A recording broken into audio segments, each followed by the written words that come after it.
ارسلناک الا کافۃ للناس، ہم نے سارے انسانیت کے لیے بھی آپ کو رسول بنایا ہے۔ اب عزیزان گرامی وقار، کیا یہ خوشی کا لمحہ نہیں ہے؟ کیا یہ فرحت و انبساط میں جھومنے کا موقع نہیں ہے؟ اللہ کی مخلوقات کتنی ہیں؟ ہم نے پوچھا تو کہا کہ اللہ رب العزت کی مخلوقات کا تم حساب نہیں کر سکو گے، بس یہ سمجھ لینا کہ مفسرین نے فرمایا ہے جس طرح تم ایک عالم میں جی رہے ہو، ایک دنیا میں جی رہے ہو، اس طرح کے 18,000 عالم اور ہیں۔ ایک عالم میں کتنی مخلوقات ہیں یہ ہمیں نہیں معلوم، کتنے قسم کے کیڑے پائے جاتے ہیں، کتنی قسم کی مچھلیاں پائی جاتی ہیں، کتنے قسم کے چرند پرند پائے جاتے ہیں یہ ہمیں نہیں معلوم، اس عالم میں موجود مخلوقات نہیں معلوم، لیکن فرمایا گیا ہے کہ اس طرح کے 18,000 عالم اور ہیں۔ ان عالموں کے متعلق ہمیں کہاں معلوم، لیکن اللہ نے اپنے اس آخری رسول کو صرف اس عالم کا رسول نہیں، سارے 18,000 عالموں کا رسول بنایا ہے۔ سارے 18,000 عالموں کے وہ رسول ہیں، جہاں جہاں میرے رب کی خدائی ہے وہاں میرے رسول کی رسالت بھی ہے۔ میرے آقا صلی اللہ تعالیٰ علیہ وسلم ان کے لیے رسول ہیں۔ اب آؤ میرے عزیزوں، میں آپ کو پوچھنا چاہتا ہوں، کیا وہ فرشتوں کے رسول ہیں یا نہیں؟ جبرائیل و میکائیل و اسرافیل و اسرائیل کے رسول ہیں یا نہیں؟ تمام ملک اعلیٰ کے رسول ہیں یا نہیں؟ جنات کے رسول ہیں یا نہیں؟ تمام مخلوقات کے وہ رسول ہیں یا نہیں؟ ہر مسلمان یہ کہے گا، عقیدہ میرا بھی یہی ہے، وہ ہر عالم کی ہر مخلوق کے رسول ہیں۔ اب ہمیں خوشی کس بات کی ہے؟ اسی بات کی ہے وہ ہر عالم کی رحمت ہیں، کسی عالم میں رہ جاتے یہ ان کی مہربانی ہے کہ یہ عالم پسند آیا۔ جب وہ رسول 18,000 عالموں میں سے اس عالم کو پسند کر کے اس عالم میں جلوہ گر ہوئے تو کیا خوشیاں منانا اس عالم والوں کے لیے فرض نہیں ہے؟ یہی تو مدینے والوں نے پکار کر کہا تھا وجبت شکر علینا ما دعا للہ داعی، یہ اللہ کا رسول جب تک لوگوں کو بلاتا رہے گا اے لوگوں ہم سب پر اس کا شکر واجب ہے۔ اس لیے اللہ کا بھی شکر واجب ہے کہ مولا تو کہیں پر بھی اپنے رسول کو رکھ سکتا، فرشتوں میں رکھتا، عالم جنات میں رکھتا، عالم نباتات، عالم دیگر عالموں میں رکھتا، لیکن اللہ رب العزت نے انسانوں کے عالم میں اپنے رسول کو بھیجا ہے۔ اب آؤ میرے عزیزو، یہاں سے ہماری گفتگو شروع ہوتی ہے۔ آج ولادت باسعادت کے مقدس احوال ہمیں سننا ہے اور سنانا ہے۔ رسول پاک صلی اللہ تعالیٰ علیہ وسلم کی میلاد مبارکہ، میلاد کا مطلب یہ عربک ورڈ ہے، میلاد پیدائش کو کہتے ہیں، جیسے آپ کہتے ہیں برتھ ڈے، برتھ ڈے کا مطلب ہوا پیدائش کا دن۔ اب عرب میں اسی کا ٹرانسلیٹ کریں تو یوم المیلاد کہتے ہیں، وہاں پر ہیپی برتھ ڈے کرنے کے لیے بھی عید میلاد کہتے ہیں۔ کسی کی بھی، صرف حضور پاک صلی اللہ تعالیٰ علیہ وسلم کے لیے نہیں، عرب والوں کو جا کر کے آپ پوچھیں، عرب والوں سے پوچھیں آپ ایک دوسرے کے برتھ ڈے پہ وش کیسے کرتے ہیں تو کہتے ہیں عید میلادک، تمہاری میلاد کی خوشی ہو، happy birthday to you, آپ یہاں یہ کہتے ہیں انگلش میں، آپ کو آپ کا پیدائشی دن مبارک ہو۔ عرب والے اس کو عید میلاد کہتے ہیں، میلاد کی خوشی ہو۔ میرے عزیزو، آج میرے کئی ساتھیوں میں بھی عربی لوگ اپنے فیس بک پہ، اپنے دیگر سوشل سائٹس پہ ایک دوسرے کو وش کرتے رہتے ہیں کہ تیری میلاد کا دن، تیری میلاد کا دن خوشی ہو، تجھے مبارک ہو۔ سوچو، دنیا میں ایک دوسرے کو وش کر سکتے ہو، اس کی کوئی حیثیت معلوم نہیں ہمیں، چور ہے کہ ڈکیت ہے کہ ظالم ہے کیسا ہے، پھر بھی ہم کہتے ہیں تیری پیدائش کا دن تجھے مبارک ہو۔ ذرا سوچو، ذرا اپنے دل پر ہاتھ رکھ کر، وہ نور خدا جو پوری کائنات کو گناہوں سے آزاد کرنے کے لیے آیا، وہ رحمت للعالمین جو ہر ایک کے لیے رحمت بن کر کے آیا اور رب تبارک و تعالیٰ سے بچھڑے ہوئے بندوں کو اس سے ملانے آیا، کیا اس کا دن ہمارے لیے خوشی کا دن نہیں ہوگا؟ کیا ہم اپنے رسول کے دن کو، میلاد کے دن کو ایک دوسرے کے لیے وش نہیں کر سکتے؟ ہاں، یہاں پر ان لوگوں کو دلیلوں کی ضرورت ہوتی ہے جن لوگوں کے دلوں میں بغض رسول پایا جا رہا ہے، عداوت رسول ہے۔ اسی لیے دلیلیں اپنی جگہ پر میں پیش کروں گا، میلاد منانے کے ثبوت کیا ہیں، دلائل کیا ہیں، قرآن پاک سے بھی ثابت ہے میرے عزیز، قرآن پاک سے۔ میں آپ سے پوچھوں کہ اللہ رب العزت نے قرآن پاک میں ایک آیت نازل فرمائی جو عیسیٰ علیہ السلام کے متعلق ہے، انہوں نے دعا کی تھی ربنا انزل علینا مائدۃ من السماء تکون لنا عیدا لاولنا وآخرنا، اے ہمارے رب آسمان سے ایک دسترخوان اتار. توجہ چاہتا ہوں جسے دلیل چاہیے. آسمان سے ایک دسترخوان اتار، اے اللہ تو میری امت کے لیے آسمان سے خانے نعمت اتار. اور جس دن وہ دسترخوان اترے گا، عیسیٰ علیہ السلام یوں عرض کرتے ہیں تکون لنا عیدا لاولنا وآخرنا، وہ دن ہمارے اگلوں کے لیے بھی عید کا ہوگا، پچھلوں کے لیے بھی عید کا ہوگا. کون سا دن؟ جس دن صرف دسترخوان اترے. قرآن کہہ رہا ہے وہ اگلوں پچھلوں سب کے لیے عید کا دن ہے. اور جس کے صدقے میں پوری کائنات کو دسترخوان ملے، وہ جس دن آئے، کیا وہ اگلوں اور پچھلوں کے لیے عید کا دن نہیں ہوگا؟ قرآن پاک آپ اٹھائیں، رسول پاک صلی اللہ تعالیٰ علیہ وسلم کی تشریف آوری کے لیے خوشیاں منانا جائز ہے ناجائز ہے؟ اس پر تم پڑے ہوئے ہو. آج حضور پاک صلی اللہ تعالیٰ علیہ وسلم کی ولادت باسعادت پر وش کرنا چاہیے یا نہیں؟ اس پر آج دیکھیں بہت سارے لوگ ماتم کر رہے ہیں. محرم میں بیچارے کالے لوگ ماتم کی ہیں جو اوپر سے تھے، اب میلاد آتے ہی اندر سے جو کالے وہ ماتم شروع کر چکے ہیں.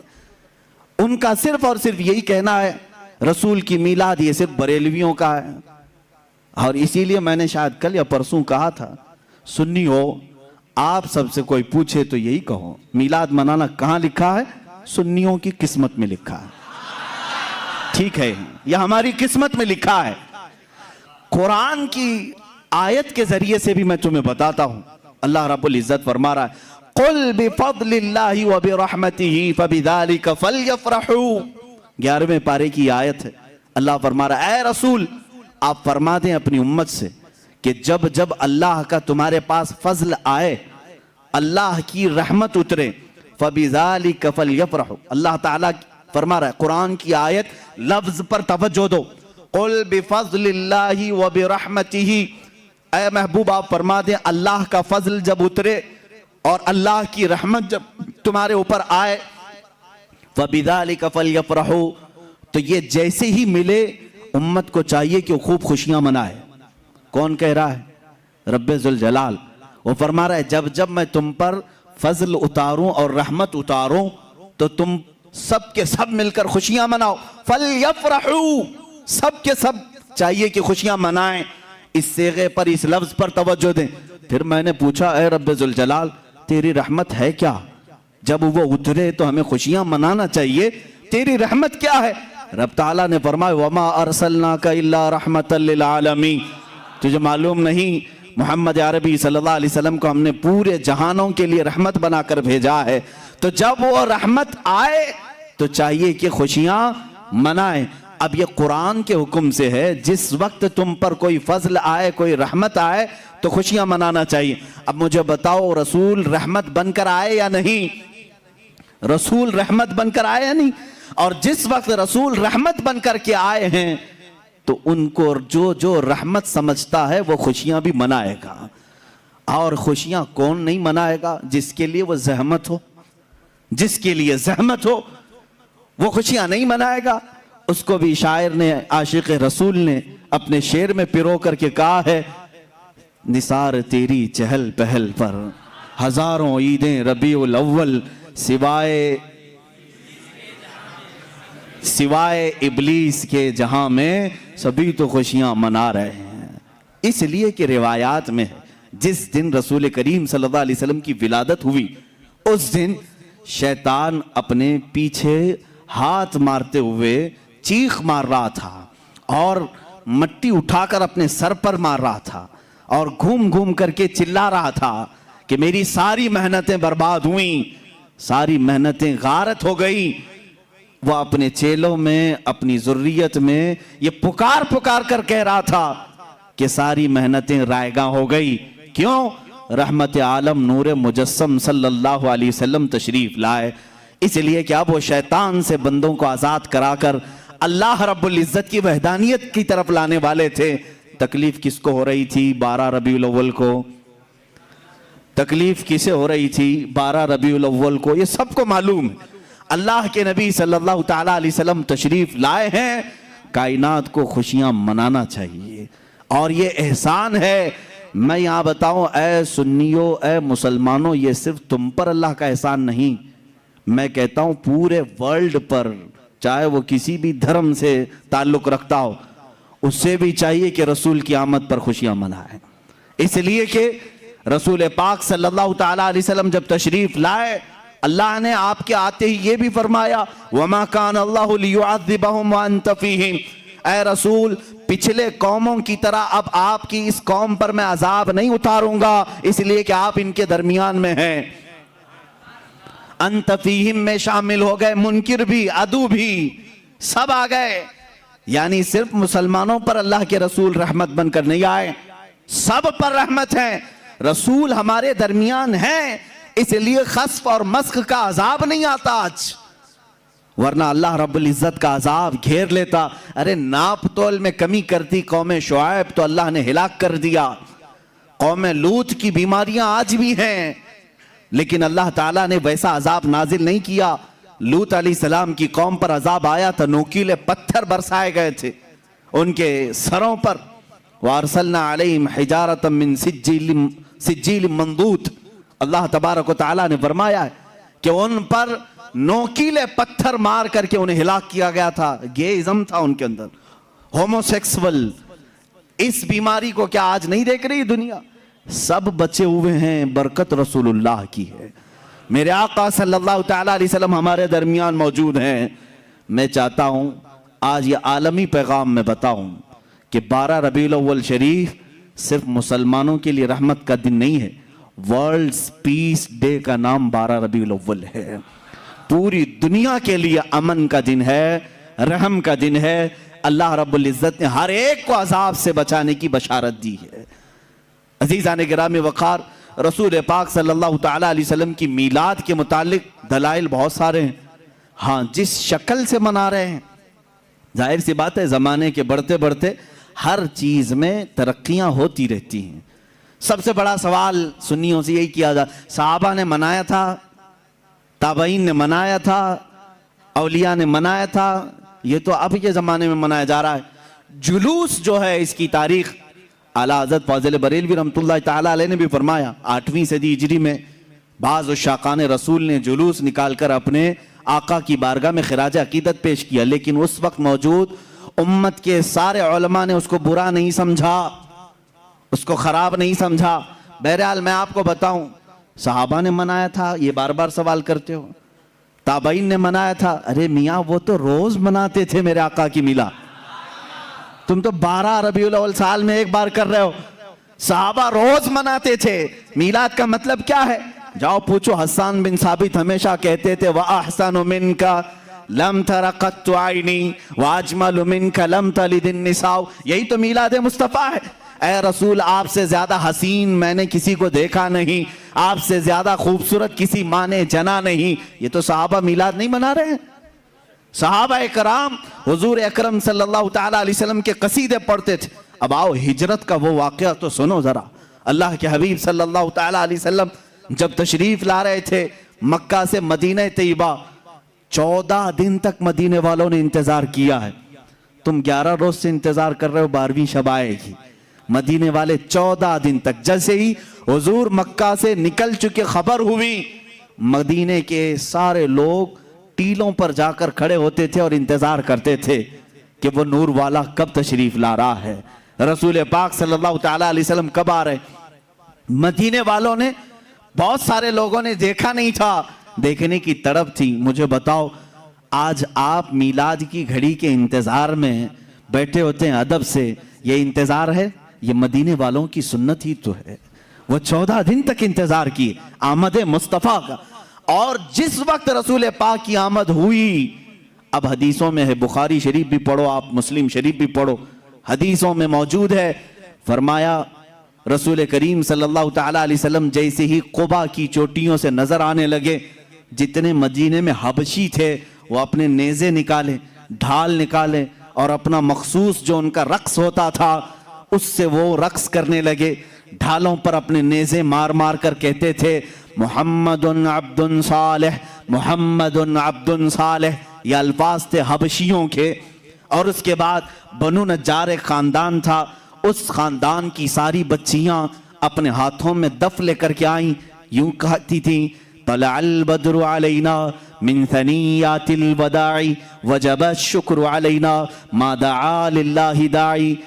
یہ آگے پورا موجود ہے قصیدہ جس میں وہ کہتی ہیں انت شرفت المدینہ مرحبا یا خیر داعی۔ یہ گنگناتے ہوئے وہ یوں کہہ رہی تھی ہم پر 14ویں کا چاند طلوع ہو گیا ہے۔ کہاں سے؟ ثنیۃ الوداع کی گھاٹیوں سے۔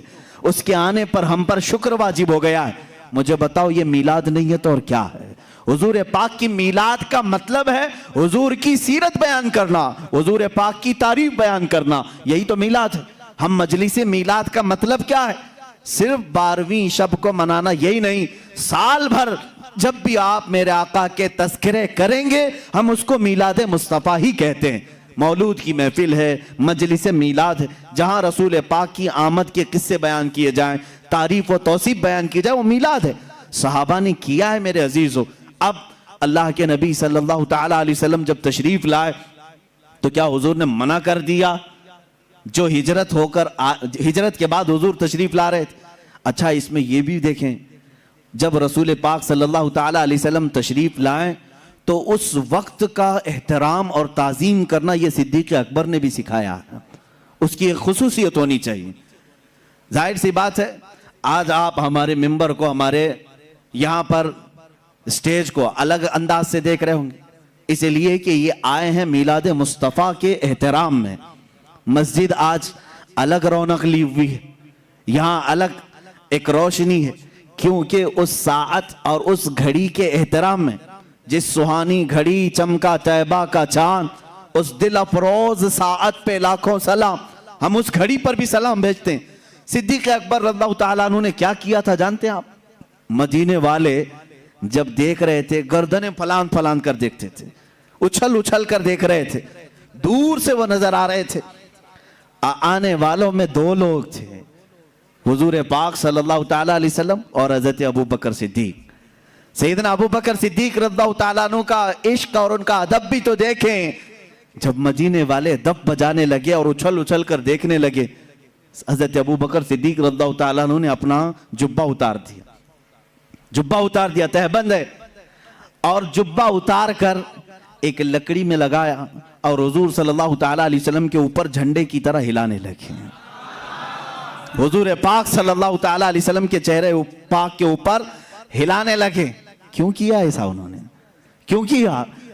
یہی تو ہم بھی کہتے ہیں جب وہ آمد مصطفیٰ ہو تو ہم لہراتے ہیں، لوگوں کو بتاتے ہیں کہ یہ گھڑی عام گھڑی نہیں ہے۔ حضرت ابو بکر صدیق نے یوں کیا۔ حضور پاک صلی اللہ تعالیٰ علیہ وسلم نے ان سے پوچھا بھی ابو بکر اتنے دن سے مکہ سے چلے یہاں تک پہنچے، وہ آپ نے جبہ اتارا نہیں، لہرائے نہیں، مدینہ قریب آیا اور تم یہ اپنا جبہ اتار کر کے لہرا رہے ہو۔ صدیق اکبر کے عشق کو لاکھوں سلام، ادب و احترام کو لاکھوں سلام۔ عرض کرتے ہیں آقا بہت سارے مدینے والوں نے آپ کو اب تک دیکھا نہیں، میں یہ سوچتا ہوں کہیں وہ غلطی سے مجھے رسول نہ سمجھ لیں، میں نے اپنا جبہ اتار دیا ہے تاکہ مدینے والوں کو پتہ چلے آقا اور ہے غلام اور ہے۔ جھنڈے لہراتے ہیں تو پتہ چلتا ہے آقا تشریف لا رہے ہیں۔ یہ صدیق اکبر نے کر کے بتایا ہے، جب رسول تشریف لا رہے ہوں تو جھنڈے لہرائے جاتے ہیں، اس لیے کہ اس گھڑی کا ادب ہو، اس کا احترام ہو۔ مدینے والوں نے دیکھ کر ہی پہچان لیا جو لباس اتار کر آ رہا ہے وہ غلام رسول ہے، اور جس کے سر پر جھنڈا لہرا رہا ہے اگرچہ جبے کا ہو وہ محمد الرسول اللہ ہے۔ میرے آقا صلی اللہ تعالیٰ علیہ وسلم کے آنے کا ادب و احترام مدینے والوں نے بھی کیا تھا۔ اب میں یہ کہتا ہوں کہ جسے مدینے والوں کی خوش قسمتی ملی وہ میرے آقا کی میلاد منائے گا، اور مدینے والوں میں اس کا حشر بھی ہوگا، کیونکہ میرے آقا نے فرمایا ہے من تشبہ بقوم فہو منہم، جو جس قوم کی عادت کو اپنائے گا دنیا میں قیامت کے دن وہ اسی قوم کے ساتھ اٹھایا جائے گا۔ اے وہابیوں تم مکہ کے ابلیس کے ساتھ غم مناؤ، اور تمہارا قیامت کے دن حشر انہی کی جماعت کے ساتھ ہوگا۔ ہم آج کمکمے بھی لگائیں، جھنڈے بھی لہرائیں، 12ویں شب کو علل اعلان کہیں کہ آئی نئی حکومت، سکہ نیا چلے گا، عالم میں رنگ بدلا صبح شب ولادت، ہم اس فخر کے ساتھ کہیں گے، اس لیے کہ مدینے والی قوم کے طریقے پر ہم نے کیا ہے، اور رسول نے فرمایا جو جس قوم کی مشابہت کرتا ہے قیامت کے دن وہ اسی کے ساتھ اٹھایا جائے گا۔ فخر کرو، قیامت کے دن انشاءاللہ ہم سب مدینے والوں کے ساتھ اٹھائے جائیں گے، مدینے والوں کے ساتھ اٹھائے جائیں گے جو میلاد مصطفیٰ صلی اللہ تعالیٰ علیہ وسلم کا ادب و احترام کرتے ہیں۔ عزیزان گرامی وقار، رسول پاک صلی اللہ تعالیٰ علیہ وسلم کی میلاد کا ایک اور جواز ہے، جہاں حضور کی تعریف بیان ہو رہی ہوں، کہاں وہ اس وقت کی بات میں کر رہا ہوں جب کوئی نہیں تھا، کوئی نہیں، نہ بلبل کا ترنم، نہ پھولوں کا یہ کھلنا، کچھ بھی نہیں کائنات میں۔ اللہ رب العزت نے ایک مجلس سجائی جس کو کہتے ہیں یوم میثاق، یوم میثاق، وعدے کا دن۔ یہ کون سا دن تھا؟ اس میں صرف نبیوں کی روحوں کو جمع کیا، اس کے بعد کائنات میں قیامت تک پیدا ہونے والے سب کی روحوں کو جمع کیا۔ ہم بھی تھے، آپ بھی تھے وہاں پر، ہم سب کی روحیں وہاں جمع تھیں۔ یہ قرآن میں ہے، وَإِذْ أَخَذَ رَبُّكَ مِن بَنِي آدم، اللہ نے سارے آدم کی اولاد سے یہ وعدہ لیا ہے۔ کس چیز کا وعدہ؟ وہ پورا یوم الست جس کو کہتے ہیں، یوم الست بھی ہے، یوم میثاق بھی ہے، کروڑوں تھے کہ اربوں تھے واللہ عالم، اس میں نبیوں کی روحیں بھی تھی، صدیقین بھی تھے، شہداء بھی تھے، صالحین بھی تھے، اولیاء بھی تھے، مومنین بھی تھے، کافرین بھی تھے، مشرکین بھی تھے، سب تھے۔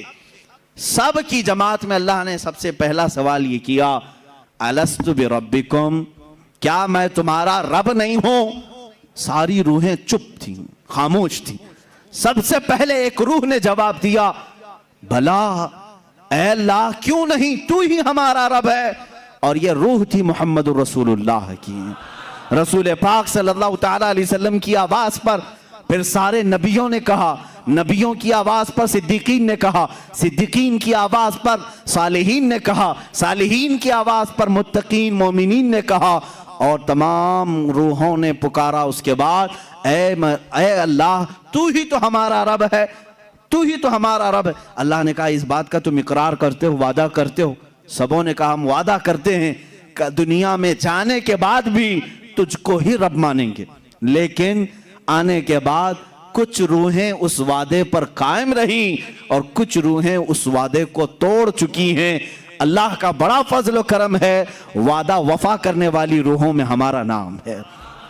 ہم نے اللہ کو آج بھی رب تسلیم کیا ہے، اللہ اسی پر ہماری موت عطا فرمائے۔ اب یہاں پر ایک وعدہ اللہ نے اپنے رب ہونے کا لیا، میں رب ہوں یا نہیں؟ سب نے کہا تو ہی ہمارا رب ہے۔ دوسرا، اب مخصوص لوگوں کی محفل تھی، عام انسانوں کی نہیں۔ 1,24,000 کم و بیش جتنے نبی دنیا میں جانے والے تھے، سب کی روحوں کو ایک جگہ جمع کیا۔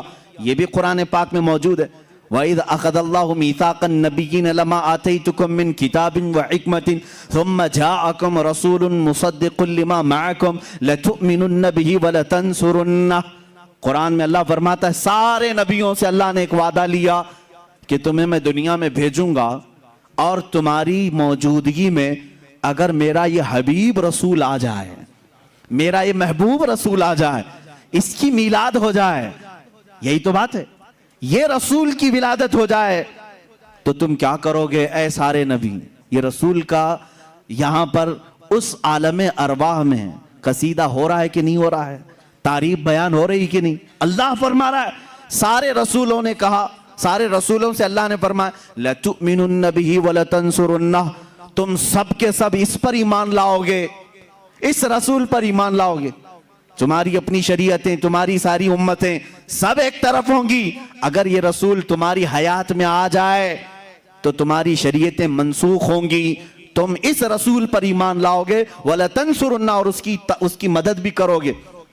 اب اتنا ہی نہیں، اللہ نے حکم دیا، اس کے بعد پوچھا قَالَ أَأَقْرَرْتُمْ، کیا تم اس بات کا اقرار کرتے ہو؟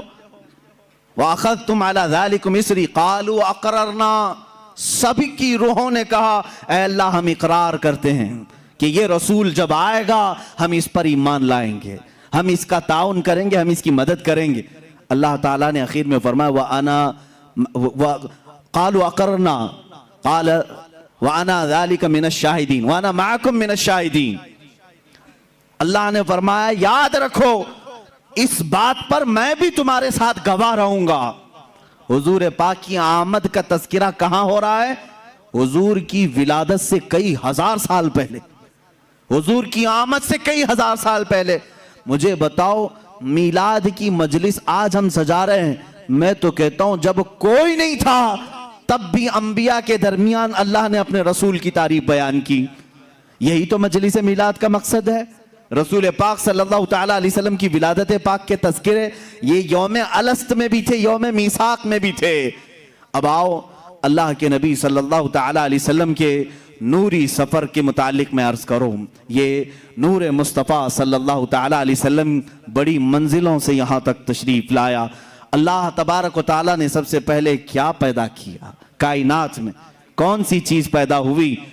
عزیزان گرامی وقار، خود میرے آقا صلی اللہ تعالیٰ علیہ وسلم کی حدیث ہے جس کو حدیث جابر کہتے ہیں، مصنف ابن عبد الرزاق میں یہ حدیث پائی گئی۔ حضور پاک صلی اللہ تعالیٰ علیہ وسلم نے حضرت جابر سے کہا اے جابر، سب سے پہلے اللہ نے مخلوقات میں تیرے نبی کے نور کو پیدا کیا۔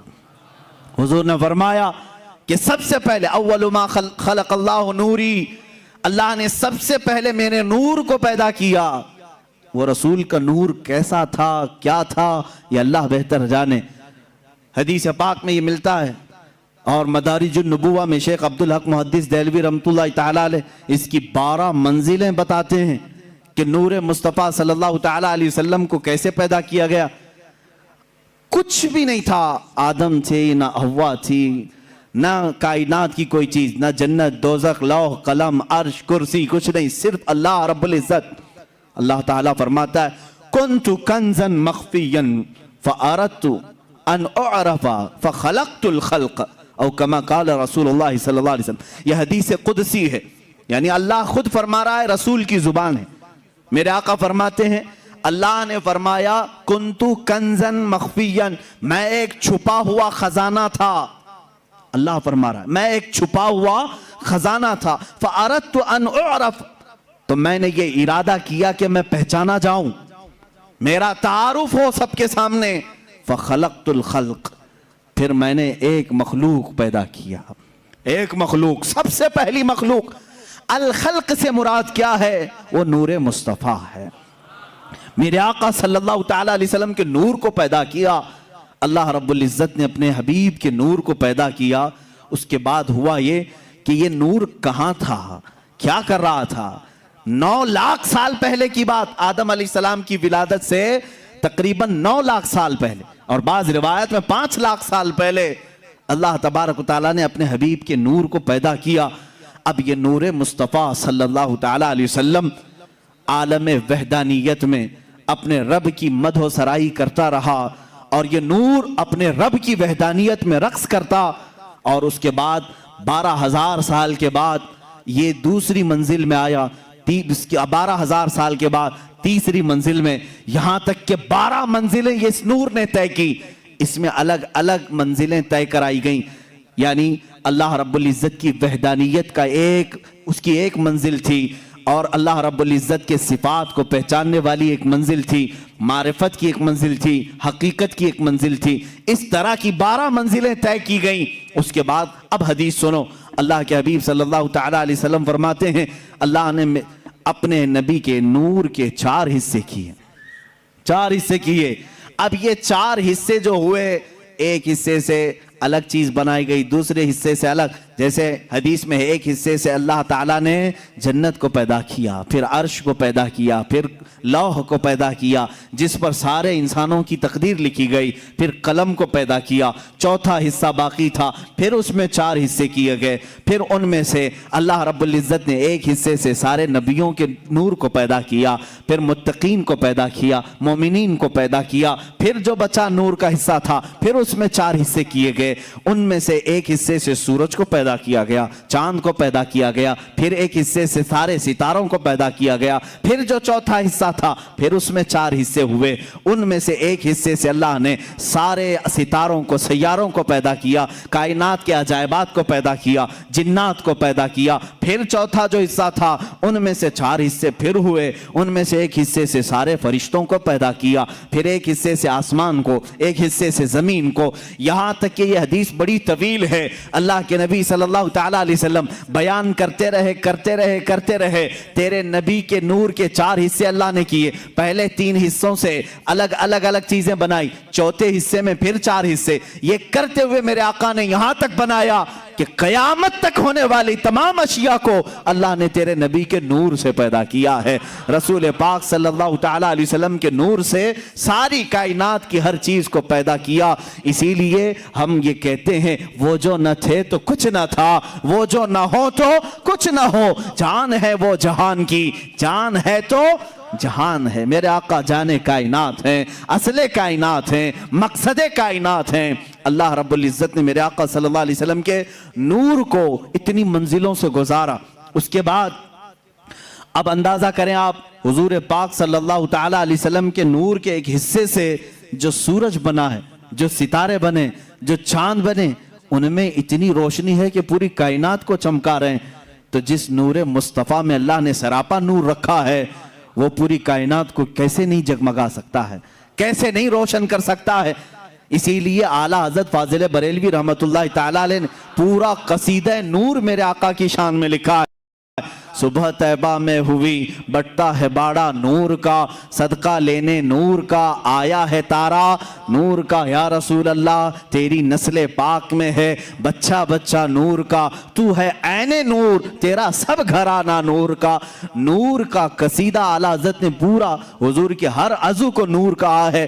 کاف گیسو ہا دہن یا ابرو آنکھیں عین ساتھ، قرآن کی آیت ہے میرے عزیزو، کاف ہا یا عین صاد، یہ سورہ مریم کی شروع کی آیت ہے، اور اس کو بعض محدثین نے کہا یہ اسم اعظم ہے، اسم اعظم، اس کی تلاوت سے اللہ ہر دعا قبول کرے گا۔ کاف ہا یا عین صاد، لیکن عاشق رسول جب پڑھتا ہے اس میں اپنے نبی کو ہی دیکھتا ہے۔ اعلیٰ حضرت یوں کہتے ہیں، کاف گیسو ہا دہن یا ابرو آنکھیں عین صاد، یعنی کاف جو لکھا رہتا ہے اس کی شکل میرے آقا کے گیسوئے پاک کی طرح ہے، ہا جو ہے گول ہوتا ہے دہن مبارک چہرے مبارک کی طرح ہے، یا جو ہے لمبی ہوتی ہے حضور کے ابرو کی طرح دکھتی ہے، عین اور صاد گول گول ہوتے ہیں میرے آقا کی آنکھوں کی طرح دکھتے ہیں۔ کاف گیسو ہا دہن یا ابرو آنکھیں عین صاد، تیری صورت میں ہے اترا سورہ نور کا۔ میرے آقا صلی اللہ تعالیٰ علیہ وسلم کے چہرے پاک پر بھی قرآن کی آیتیں آئی ہوئی۔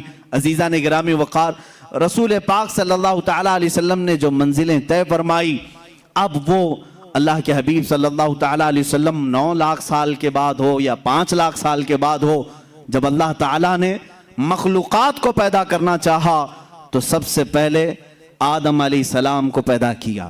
آدم علیہ السلام کی پیدائش آپ نے اس سے قبل بھی سنا، زمین کی مختلف مٹی لی گئی اور اسے گوندھا گیا اور اس کے بعد اس میں روح ڈالی گئی، ان کی پیشانی میں نور مصطفیٰ رکھا گیا۔ اب اللہ رب العزت کے نور کی یہ امانت کہاں منتقل ہوئی؟ جبین آدم میں آئی۔ بعض عاشقان رسول تو یہ بھی کہتے ہیں اللہ تعالیٰ نے آدم علیہ السلام کو جب پیدا کیا اور سارے فرشتوں سے کہا اسجدوا لآدم، آدم کو سجدہ کرو، تو ان کو جو سجدہ کرنے کا حکم دیا گیا تھا اصل وجہ تو وہ نور مصطفیٰ ہی تھا، وہ نور مصطفیٰ جو جبین آدم میں تھا، پیشانی آدم میں جگمگا رہا تھا۔ آدم علیہ السلام نے وہ امانت اٹھائی، سنبھالی، اس لیے کہ اللہ رب العزت نے اپنے حبیب صلی اللہ تعالیٰ علیہ وسلم کے نور پاک کو آدم علیہ السلام کی پیشانی میں رکھا۔ تو صرف یہ نہیں کہ انہیں معلوم بھی نہیں تھا، بلکہ میں آپ کو یہ سفر مبارک بھی بتا دوں جو ہماری عادت ہے، ہم رسول پاک کا شجرہ پاک بھی تلاوت کرتے ہیں۔ اللہ کے حبیب صلی اللہ تعالیٰ علیہ وسلم کے شجرہ پاک کی تاثیر بھی یہ ہے، اللہ تعالیٰ اس کے ذریعے سے زبانوں میں سلاست عطا کرتا ہے، رزق میں برکت دیتا ہے، اس لیے کہ ہمارے آپ کے دوسروں کے نسب کا تو چھوڑو، کائنات کا جو سب سے افضل و اعلیٰ رسول ہے اس کے شجرہ نسب میں بڑی تاثیر ہے۔ میں آپ کو یہ بتاؤں، اس نور نے جو منزلیں طے کی، یہ نور مصطفیٰ صلی اللہ تعالیٰ علیہ وسلم 5 لاکھ سال یا 9 لاکھ سال اپنے رب ذوالجلال کے جلوں میں رہا۔ اللہ نے اس کے بعد اسی نور کے حصوں سے جنت بھی بنائی، لوح بھی بنایا، عرش بھی بنایا، کرسی بھی بنایا، قلم بھی بنایا، ساری چیزیں بنائی۔ اسی کو تو اقبال نے کہا ہے، لوح بھی تو، قلم بھی تو، تیرا وجود الکتاب۔ یعنی حدیث میں ہے نا، بعض حدیثوں میں یہ ہے، حضور نے فرمایا سب سے پہلے اللہ نے لوح کو بنایا، تختی۔ ایک حدیث میں سب سے پہلے اللہ نے قلم کو پیدا کیا، پیدا کرنے والی چیزوں میں سب سے پہلے اللہ نے لوح کو بنایا۔ ایک حدیث میں ہے قلم کو بنایا، اور ایک حدیث میں الگ تو پوچھا گیا کس کو پہلے بنایا، اور ایک حدیث میں تو حضور فرما رہے ہیں میرے نور کو سب سے پہلے پیدا کیا۔ یہ 3 الگ الگ چیزیں ہوئی، تو پہلے ہے کون؟ لوح کو پہلے پیدا کیا کہ قلم کو پہلے پیدا کیا یا نور مصطفیٰ کو؟ اقبال جیسا عاشق جو ہے یہاں پر ہمارے ذہنوں کو قریب کر کے سمجھاتا ہے، اس میں ٹینشن لینے کی ضرورت نہیں، کس کو پہلے پیدا کیا۔ اقبال کا شعر یہ کہتا ہے، یا رسول اللہ لوح بھی تو، قلم بھی تو، تیرا وجود الکتاب۔ جس کو اللہ نے پہلے پیدا کیا وہ شکل تو آپ ہی کی تھی، لوح سے مراد آپ ہی ہیں، قلم سے مراد آپ ہی ہیں، کتاب سے مراد بھی آپ ہی ہیں۔ لوح بھی تو، قلم بھی تو، تیرا وجود الکتاب، گنبد آبگینہ رنگ تیرے وجود میں حباب۔ عزیزان گرامی وقار، رسول پاک صلی اللہ تعالیٰ علیہ وسلم کی یہ جو منزلیں ہیں، جبین آدم میں آئے، اب جب جنت سے اتر کر دنیا میں آئے، رسول پاک صلی اللہ تعالیٰ علیہ وسلم کا نور لے کر کے ہی دنیا میں آئے۔ یہاں جب آئے 350 سال تک حضرت حوا سے الگ رہے، پھر اس کے بعد ملاقات ہوئی، حضرت آدم علیہ السلام کی توبہ بھی قبول ہوئی مصطفیٰ کریم کے وسیلے سے، حضور پاک صلی اللہ تعالیٰ علیہ وسلم کے وسیلے سے ہی آدم علیہ السلام کی توبہ قبول ہوئی۔ اللہ رب العزت نے دونوں کو ملایا، شوہر اور بیوی کو، جن کا نکاح جنت میں ہو چکا تھا، دنیا میں آنے کے بعد 350 سال تک مل نہیں سکے، لیکن عرفات کے میدان میں دونوں کی ملاقات ہوئی۔ اب اس کے بعد سلسلہ چلا، آدم علیہ السلام کی عمر مبارک تقریباً 1000 سال کی ہوئی۔ کتنی؟ 1000 سال کی، بے شمار اولاد آپ کی ہوئی۔ آپ کا اولاد کا جو نسب کا سلسلہ تھا، اس لیے کہ دنیا کو ابھی وجود میں لایا گیا تھا، نسل انسانی کی ارتقاء ہونی تھی، روزانہ آدم علیہ السلام کے گھر میں بچے کی ولادت ہوتی تھی، روز ان کی بیوی روز حاملہ ہوتی، روز بچے کی ولادت ہوتی۔ اس طرح آپ کی اولاد میں ایک ہونہار اور صالح فرزند پیدا ہوئے جن کا نام شیس رکھا گیا، وہ بھی نبی ہوئے۔ جب حضرت شیس علیہ السلام پیدا ہوئے تو آدم علیہ السلام کی پیشانی میں ہلکا پن آیا، شیس کی پیشانی چمکنے لگی۔ حضرت آدم علیہ السلام سمجھ گئے نور مصطفیٰ منتقل ہو کر شیس کی پیشانی میں آ گیا ہے۔ حضرت شیس علیہ السلام کی جبین مبارک چمکتی تھی۔ میرے عزیزو، یہ چمک جو ہے حضور کے سارے آبا و اجداد میں پائی گئی، سارے حضور کے جتنے باپ آدم علیہ السلام تک آتے ہیں نسب میں، سب کی پیشانیاں چمکتی تھی۔ حضرت شیس علیہ السلام کو دیکھا آدم علیہ السلام نے، ان کی الگ سے تربیت کی، الگ سے ساری اولاد میں ان کو الگ مقام دیا، اور پھر یہ کہتے رہے حضرت شیس علیہ السلام کا جو نکاح ہوا اس زمانے کی حضرت آدم علیہ السلام کی بیٹیوں سے ہی ان کے نکاح ہوتے تھے، بھائی بہن کے نکاح ہوتے تھے صرف ان کی شریعت میں، باقی کسی کی شریعت میں جائز نہیں، اس لیے کہ اس وقت انسان اتنے ہی تھے، ایک ہی باپ کی اولاد تھے۔ اپنی بیٹیوں میں جو سب سے پاکیزہ تھی آدم علیہ السلام نے ان کے ساتھ حضرت شیس کا نکاح کیا۔ شیس علیہ السلام کے نکاح کے بعد چند ہی دنوں کے بعد دیکھا گیا شیس علیہ السلام کی جبین مبارک سے وہ نور غائب نظر آ رہا ہے۔ انہوں نے بھی سمجھ لیا کہ یہ نور منتقل ہو چکا ہے حضرت شیس علیہ السلام سے، یہ نور مصطفیٰ صلی اللہ تعالیٰ علیہ وسلم یانش میں آیا۔ یہ یانش حضرت شیس علیہ السلام کی اولاد میں سب سے بڑے تھے اور سب سے زیادہ پرہیزگار، اپنے باپ کے وفادار، اتنے اعلیٰ اخلاق تھے، ان کو دیکھ کر کے بھی شیس علیہ السلام نے تربیت کی، الگ سے ان کی تربیت کی اور بتایا کہ بیٹا تمہارے پاس اللہ نے ایک بہت بڑی امانت رکھی ہے، تم ادھر ادھر نظر نہیں کرو گے، تمہارا ہر عضو، تمہارا ہر لمحہ پاک ہونا چاہیے، اس لیے کہ تمہارے پاس اللہ کی ایک بہت بڑی امانت۔ دیکھیں اس امانت کو ہر باپ نے محفوظ رکھا اور تربیت بھی ویسی کی۔ حضرت یانش کا جب نکاح ہوا، وہ بھی اپنے اشرف خاندان میں، اعلیٰ خاندان میں، جب ان کے گھر ان کی دلہن آئی، چند سالوں کے بعد حضرت یانش کی پیشانی مبارک سے بھی وہ نور غائب نظر آیا۔ انہوں نے محسوس کر لیا کہ نور منتقل ہو چکا ہے۔ یہ اس زمانے میں سب کو دکھتا بھی تھا، معلوم بھی ہوتا تھا۔ میاں سب کی پیشانیاں لوگ تو دیکھتے ہوں گے، لیکن ایک پیشانی اگر سورج سے زیادہ چمکنے لگے تو سب کو پتہ ہی چل جائے گا یہ کوئی عام انسان نہیں، اس کے پاس کوئی خصوصیت تو ہے۔ اور جس کے پاس یہ نور ہوتا تھا، ہر زمانے کی بات یہ ہے، اس شخص سے شادی کرنے کے لیے ہر عورت بےتاب رہتی تھی۔ ہر عورت جو اس زمانے کی مخصوص عورتیں ہوتی، وہ یہ نور کو دیکھتی اور پیغام نکاح بھیجتی، اور جس نصیب والی عورت کے حصے میں وہ آتا، وہ دلہن بن کر کیا تھی؟ حضرت یانش کے بعد ان کے بیٹے قینن تھے۔ قینن کی پیشانی پاک میں وہ نور مصطفیٰ منتقل ہوا۔ رسول پاک صلی اللہ تعالیٰ علیہ وسلم کے نور کی یہ منزلیں ہیں جو سفر کر رہی ہیں۔ نور خدا چلتا ہوا آدم کی جبین میں، جبین آدم سے شیس کی جبین میں، جبین شیس سے یانش کی جبین میں، جبین یانش کی سے قینن کی جبین میں، اور یہاں قینن کی جبین سے پیشانی سے حضرت محلیل کی جبین پاک میں آیا۔ محلیل سے یرد میں، یرد سے ادریس میں، ادریس سے، ادریس علیہ السلام کا نام متوشلخ بھی ہے، متوشلخ سے یہ نور مصطفیٰ صلی اللہ علیہ وسلم لامک میں آیا۔ لامک سے حضرت نوح علیہ السلام، جو حضرت نوح علیہ السلام اولاد آدم میں دوسرے رسول بھی ہیں۔ نوح علیہ السلام کی جبین مبارک خوب چمکتی رہی، اور پھر یہ نور محمدی صلی اللہ تعالیٰ علیہ وسلم ان کے بیٹے سام میں آیا۔ سام سے یہ نور ارفخشد میں آیا، ارفخشد سے پھر شالخ میں آیا، شالخ سے پھر عیبر میں آیا، عیبر سے یہ نور فالخ میں آیا، فالخ سے یہ راعو میں آیا، راعو سے یہ صاروخ میں آیا، صاروخ سے یہ پھر ناحور میں آیا، ناحور سے پھر تارح میں، تارح سے پھر یہ جبین مصطفیٰ، نور مصطفیٰ سیدنا ابراہیم خلیل اللہ کی پیشانی میں آیا۔ ابراہیم خلیل اللہ علیہ الصلوۃ والتسلیم کی پیشانی مبارکہ خوب جگمگاتی رہی۔ آپ نے 2 شادیاں کی ہیں، سارہ سے بھی، ہاجرہ سے بھی۔ حضرت سارہ سے اسحاق علیہ السلام پیدا ہوئے، لیکن یہ نور منتقل نہیں تھا۔ ابراہیم علیہ السلام نے ہاجرہ سے نکاح کیا، سلام اللہ علیہا۔ حضرت ہاجرہ سے بیٹے پیدا ہوئے اسماعیل علیہ السلام، پھر یہ نور مصطفیٰ جبین اسماعیل میں آ گیا۔ اسماعیل علیہ السلام کا مشہور واقعہ تمہیں معلوم ہوگا، اللہ نے ابراہیم کو حکم دیا تھا جاؤ اپنے بیٹے کی قربانی کرو۔ حضرت ابراہیم علیہ السلام نے حکم خداوندی پر عمل کرنے کے لیے مینا کے مذبح خانے میں لائے اور ہاتھ پیر باندھ کر کے، کیا ان کی گردن پر چھری نہیں چلائی تھی؟ ہر بقرعید کو ہم یہ واقعہ سناتے ہیں، گردن پر چھری چلائی، نہ چلی۔ ابراہیم علیہ السلام نے پتھر پر چلائی، پتھر ٹکڑے ہو گیا، پھر گردن پر چلائی، نہیں چلی۔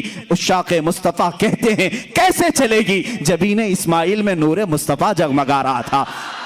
نور مصطفیٰ امانت کے طور پر اسماعیل علیہ السلام کی پیشانی میں ابھی موجود تھا، اسے کائنات میں فرش گیتی میں آنا تھا۔ اب سنو اور اس نور مصطفیٰ کی منزلیں، اس کا سفر اللہ رب العزت نے پاک اسلاب میں رکھا، پاک پشتوں میں رکھا، پاک ماؤں کے رحم میں رکھا۔ حضرت اسماعیل علیہ السلام سے پھر یہ نور مصطفیٰ صلی اللہ تعالیٰ علیہ وسلم نابت میں آیا، نابت سے یشجب میں آیا، یشجب سے تیرح میں آیا، تیرح سے ناحور میں آیا، ناحور سے مقوم میں آیا، مقوم سے عدد میں آیا، عدد سے عدنان میں آیا، عدنان سے پھر معد میں آیا، معد سے نزار میں آیا۔ یہ سب میں میرے رسول پاک کے آبا و اجداد کے نام پڑھ رہا ہوں، ہر نام پر آپ رضی اللہ عنہ کہیں، علیہ السلام کہیں، اللہ ان پر سلامتی بھیجے۔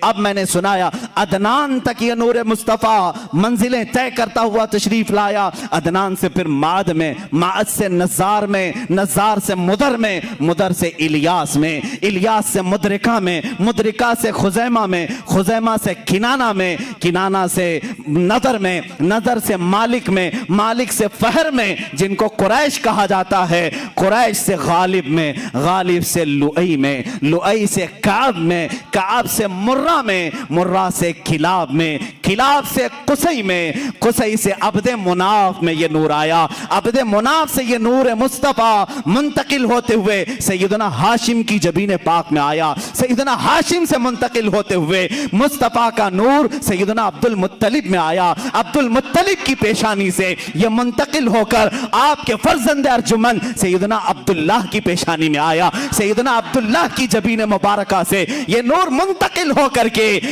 رجب کے مہینے میں بی بی آمنہ کے شکم مبارکہ میں آیا، سیدہ بی بی آمنہ کے شکم مبارکہ رجب کے مہینے میں یہ نور مصطفیٰ منتقل ہوا، 9 ماہ ان کی ماں کو سعادتیں بخشتا رہا، 9 ماہ ان کی ماں کو عروج بخشتا رہا، نہ کوئی درد، نہ کوئی کرب، نہ کوئی فکر، بی بی آمنہ کو ہر طرح کے دردوں سے آزادی تھی، بلکہ انہیں کبھی بوجھ بھی محسوس نہیں ہوا۔ یہ نور مصطفیٰ بی بی آمنہ کے بطن سے 12 ربیع الاول کو اس فرش گیتی پہ جلوگر ہوا۔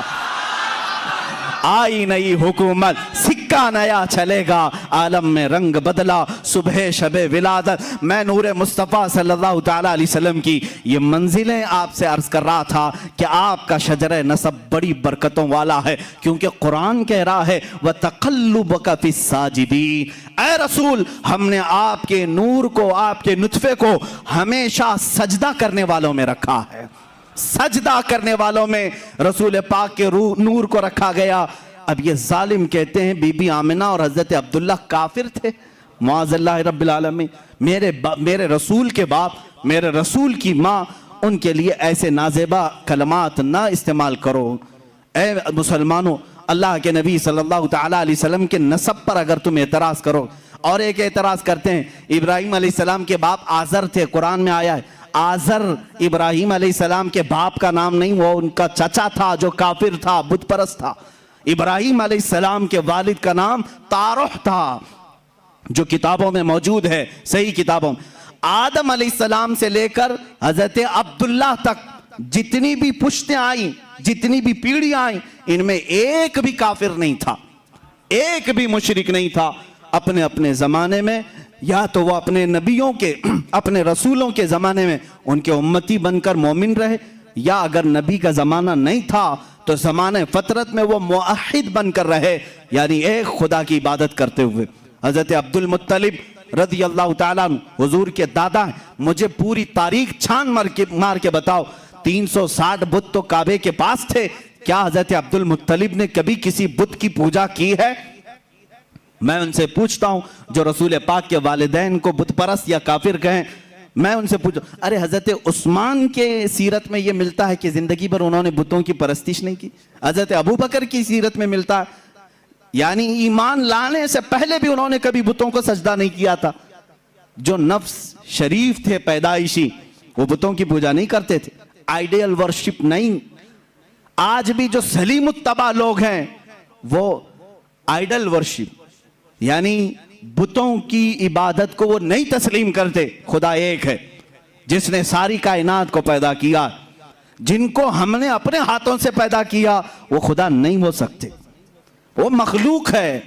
تو کیا وہ اسے چاہیے کہ وہ جس کو تم نے بت بنایا ہے وہ تم کو خدا کہنے لگ جائے کہ مجھے تو اس نے بنایا ہے؟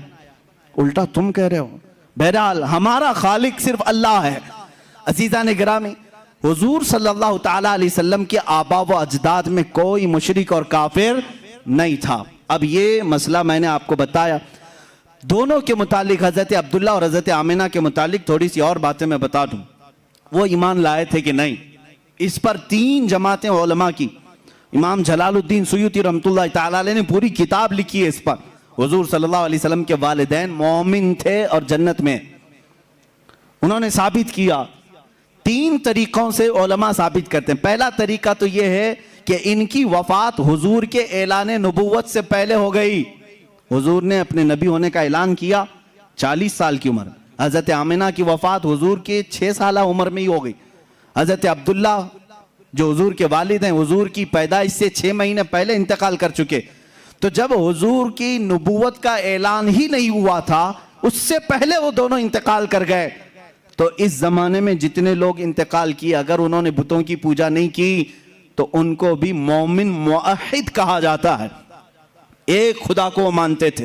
ہم اپنے رسول کے باپ اور ماں کو موحد اور مومن تسلیم کرتے ہیں، اس لیے کہ وہ حضور کی اعلان نبوت سے پہلے آئے تھے اور انتقال کی۔ ایک طریقہ تو یہ ہے۔ دوسرا یہ ہے، حضرت امام جلال الدین سیوطی فرماتے ہیں آخری حج تھا میرے آقا صلی اللہ علیہ وسلم کا، مقام جیرانہ کے پاس حجون، مقام حجون مکہ کا ایک علاقہ ہے، وہاں حضور غمگین تھے، آپ کے آنکھوں سے آنسو اتر رہے تھے۔ حضور پاک صلی اللہ تعالیٰ علیہ وسلم نے اپنے رب سے یوں عرض کیا کہ اے مولا، میری ماں اور میرے باپ کس حال میں ہیں؟ اللہ رب العزت نے حضور صلی اللہ تعالیٰ علیہ وسلم کی خواہش پر ان کی ماں اور ان کے باپ دونوں کو قبروں سے زندہ فرمایا۔ حضور صلی اللہ علیہ وسلم فرماتے ہیں میری ماں کو بھی میں نے دیکھا، میرے باپ کو بھی میں نے دیکھا، اور ان پر میں نے ایمان پیش کیا تو وہ ایمان بھی قبول کیے، وہ ایمان لائے، اور اللہ رب العزت نے ان کو واپس قبروں میں بھیجا۔ اب یہ عقلی طور پر محال بھی نہیں، ناممکن بھی نہیں، کیونکہ قرآن میں اس طرح کی بہت ساری باتیں آئیں۔ عیسیٰ علیہ السلام مردوں کو زندہ کرتے تھے، موسیٰ علیہ السلام کے زمانے میں ایسا ہوا ہے کہ قاتل کا پتہ معلوم کرنے کے لیے مقتول کو ایک گائے کی پونچھ سے مارا گیا، وہ زندہ ہوا، اور اس کو کس نے قتل کیا تھا وہ بتایا اور پھر مرا۔ سورہ بقرہ پوری اس میں موجود ہے۔ یعنی مردے کا زندہ ہونا، بات کرنا عقلی طور پر ممکن ہے، قرآن سے ثابت ہے۔ تو جب قرآن میں عیسیٰ علیہ السلام مردے زندہ کیے ہیں، ثبوت ہے۔ موسیٰ علیہ السلام کے زمانے میں مردہ زندہ ہوا، ثبوت ہے۔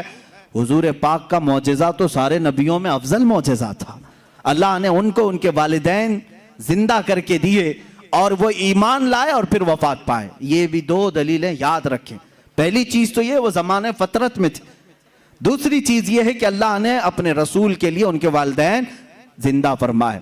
اب آگو عزیزان گرامی وقار، ولادت باسعادت کے احوال ہمیں ذکر کرنے ہیں۔ رسول پاک صلی اللہ تعالیٰ علیہ وسلم کی ولادت عام بچوں کی طرح ولادت نہیں۔ حضور اکرم صلی اللہ تعالیٰ علیہ وسلم اس جہان عالم میں، اس فرش گیتی میں جو تشریف لائے ہیں وہ ایک الگ شان ہے، بڑی عظیم شان کے ساتھ آپ تشریف لائے، عام بچوں کی طرح نہیں، بلکہ عرب میں اس زمانے میں کیا کیا ہوا تھا، آس پڑوس میں کیا کیا ہوا تھا، سب مجھے بتانا ہوگا۔ اس لیے کہ رب تبارک و تعالیٰ جب کائنات کے سب سے افضل انسان کو بھیج رہا ہے تو کائنات میں تبدیلی تو ہونا ہی ہوگی ہی، اس لیے کہ برسوں جن نبیوں نے اس رسول کے آنے کی بشارتیں سنائی ہوں، وہ رسول جب آ رہا ہو کیا ہوا جانتے ہیں؟ جس رات حضرت عبداللہ سے یہ نور مصطفیٰ منتقل ہو کر بطن آمنہ میں آیا، اسی رات کو آوازیں آئیں۔ یہ روایات میں موجود ہے، امام زرقانی فرماتے ہیں مشرق کے جانوروں نے مغرب کے جانوروں کو اطلاع دی، مبارک ہو نور مصطفیٰ اب اپنی اصلی ماں کے پیٹ میں آ چکا ہے۔ رجب کے مہینے میں یہ حضور پاک صلی اللہ تعالیٰ علیہ وسلم کا نور منتقل ہوا، اسی دن بشارتیں شروع ہو گئی۔ اب اس کو ارحاسات کہتے ہیں۔ حضور کی پیدائش سے پہلے جو عجیب و غریب حالات ہوئے، پورے عرب میں ہی نہیں بلکہ کائنات میں الگ الگ حالات ہونے لگ گئے۔ جانتے ہیں حضور کی ولادت سے صرف 55 دن پہلے اصحاب فیل کا واقعہ پیش آیا۔ ابرہہ بادشاہ ہاتھیوں کی فوج لے کر خانہ کعبہ کو ختم کرنے آیا تھا، ڈھانے آیا تھا، لیکن کیا ہوا؟ سورہ فیل میں پڑھو، الم تر کیف فعل ربک باصحاب الفیل۔ اس پورے سورے میں اللہ نے فرمایا ابرہہ بادشاہ کی فوج کو اللہ نے ابابیل چڑیاں بھیج کر کنکریوں سے ہلاک کر دیا، پورے کے پورے تہس نہس ہو گئے۔ ابرہہ کی لاش نہیں ملی، سارے فوجی مر گئے، ہاتھی سکڑ گئے، ایسا ہو گئے تھے فجعلہم کعصف مأکول، ایسا اللہ نے ان کو ہلاک کیا تھا جیسے نوچ کھائی ہوئی مرغی، یعنی چھلی ہوئی مرغی جس طرح دکھے، اس طرح پوری فوج بن گئی تھی، سارے لوگ ہلاک ہو گئے تھے۔ یہ صرف حضور پاک صلی اللہ علیہ وسلم کی ولادت سے 55 دن پہلے کا واقعہ ہے۔ اللہ نے خانہ کعبہ کی حفاظت فرمائی، اس لیے کہ مکہ مکرمہ میں رسول پاک کی جلوہ گری ہونے والی تھی۔ عرب میں حالات کیسے بدلے؟ موسم پورے سال کا بہت ہی خوشگوار۔ عرب پہلے قحط سالی سے جوجھ رہے ہوتے، زمینیں سوکھتی تھیں، فصلیں نہیں آتی تھیں، لیکن اس سال پورے عرب والے کہتے ہیں اتنی فصلیں آئیں کہ ہم نے پوری زندگی میں نہیں دیکھی. موسم بہار، بارشیں، خوشگوار ہوائیں، اور پورے سال میں جو سب سے حسین مہینہ آتا ہے اس کو کہتے ہیں ربیع الاول. سب سے حسین مہینہ. اس کو ربیع کیوں کہا جاتا ہے؟ عرب والوں نے اس کا نام رکھا. ربیع کہتے ہیں بہار کو، جو گلابی موسم ہوتا ہے، جس میں لوگوں کو اپنے سارے وسوسے، ٹینشن، فکریں ختم کرنے کا موقع ملے. سکون کی ہوائیں آتی، نہ زیادہ گرمی، نہ زیادہ ٹھنڈی، نہ بارش، جس کو آپ ساون کا مہینہ کہہ لیں. تو عرب میں جو پہلی بہار آتی تھی اس کو ربیع الاول کہا جاتا ہے. سب سے پر بہار موسم، اسی موسم میں میرے آقا دنیا میں تشریف لائے ہیں. ربیع الاول عرب والوں کے لیے مشہور تھا کہ اس میں بہار کا موسم ہوتا ہے. اب سنیے پورے حالات کیسے تبدیل تھے. بڑے بڑے واقعات ہوئے میرے آقا کے آنے سے پہلے. حضور پاک صلی اللہ تعالیٰ علیہ وسلم کی ولادت سے پہلے کیا کیا واقعات ہوئے سنیں. رجب کے مہینے میں حمل قرار پایا. اس کے بعد حضرت بی بی آمنہ رضی اللہ تعالیٰ عنہ کے گھر چلتے ہیں، سنتے ہیں انہی کی زبان سے روایات. حضرت بی بی آمنہ بتائیں آپ کے شکم مبارک میں جب یہ نور مصطفیٰ آیا تو آپ کو کیسا لگنے لگا. حضرت آمنہ فرماتی ہیں میں نے اور عورتوں سے سنا تھا کہ حمل کے درد بہت ہوتے ہیں، لیکن جب میرا بیٹا میرے شکم میں آیا مجھے حمل کا کوئی درد نہیں تھا، کبھی کوئی تکلیف نہیں ہوئی، نہ پیر بوجھل، نہ قے آنا، نہ سر چکرانا. دنیا کی ہر ماں کو حمل کے آثار پیش آتے ہیں، یہ تکلیفیں وہ اٹھاتی ہیں، مگر کائنات کی ایک ماں نے کوئی تکلیف نہیں اٹھائی. کیوں اٹھائے؟ اس لیے کہ وہ غموں سے آزاد کرنے والا رسول اس کے شکم پاک میں ہے. ہر درد سے، ہر بے کسی کی فریاد رسی کرنے والا رسول اس کے شکم پاک میں ہے. بی بی آمنہ رضی اللہ تعالیٰ عنہ کے زبان مبارک سے ہم روایات سنتے ہیں. اس سے پہلے مشہور محدثین نے جو روایات بیان کیے ہیں فرماتے ہیں کہ ایران میں کسرا کی حکومت تھی. کسرا بادشاہ اتنا بڑا سپر پاور کہ اس نے ایک محل بنایا تھا جس کی حفاظت کے لیے 1,00,000 فوج ہوا کرتی تھی، اور اس کا دعویٰ تھا کہ اس قلعے کو، اس محل کو کوئی بھی ٹکر دے کر گرا نہیں سکتا. بعض تاریخی روایات کے مطابق جو آج مدین سلمان پاک جو عراق میں ایک شہر کا نام ہے، آج بھی وہاں وہی قلعہ موجود ہے. ہم عراق جب زیارتوں کے لیے جاتے ہیں تو وہ بھی دیکھ کر آتے ہیں. کسرا کا محل اسے کہتے ہیں. آج اندازہ کرو 3,000 سال سے یا 2,000 سال سے وہ محل اسی طرح سلامت ہے. اس زمانے میں کتنا مضبوط رہا ہوگا، کتنا پاور اس کے اندر رہا ہوگا. مضبوط، ایک پلر بھی نہیں ہے لیکن چھت آج بھی کھڑی ہے. وہ کسرا کا محل تھا. اور پھر مشہور ایران کی ایک آگ تھی جس آگ کی پوجا کی جاتی تھی، اور بے شمار لوگ اس کے سامنے نظر مانتے تھے، اعتکاف کرتے تھے، چڑھائی کرتے تھے. اور وہ کب سے جل رہی تھی؟ 1,000 سال سے جل رہی تھی. 1,000 سال سے اس آگ کو بجھنے نہیں دیا تھا پنڈتوں نے. جہاں وہ تھوڑی سی دھیمی ہو جائے تیل ڈال دیں یا لکڑیاں بھڑکا دیں، لیکن اس آگ کو صبح، دوپہر، شام، رات کسی لمحے بجھنے نہیں دیا جاتا تھا. وہ آگ جل رہی تھی 1,000 سال سے. کسرا کا محل بڑا قیمتی، بڑا مضبوط. اور 2 نہروں کے بارے میں روایات میں ہے. بحیرہ ساوا ایک علاقہ ہے کاشان. کاشان یہ ایران کا علاقہ ہے. وہاں کی جھیل، اس کی بھی پوجا کی جاتی تھی، اس کو پوتر مانا جاتا تھا. آگ کی پوجا کرنے والے اس پانی کی بھی پوجا کرتے تھے.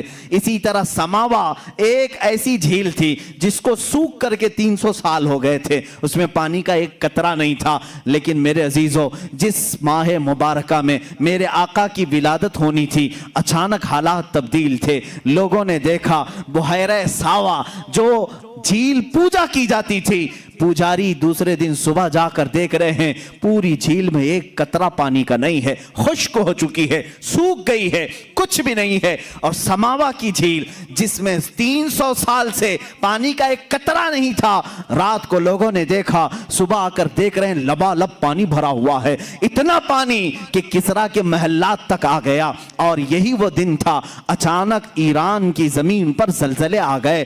ایسے زلزلے آئے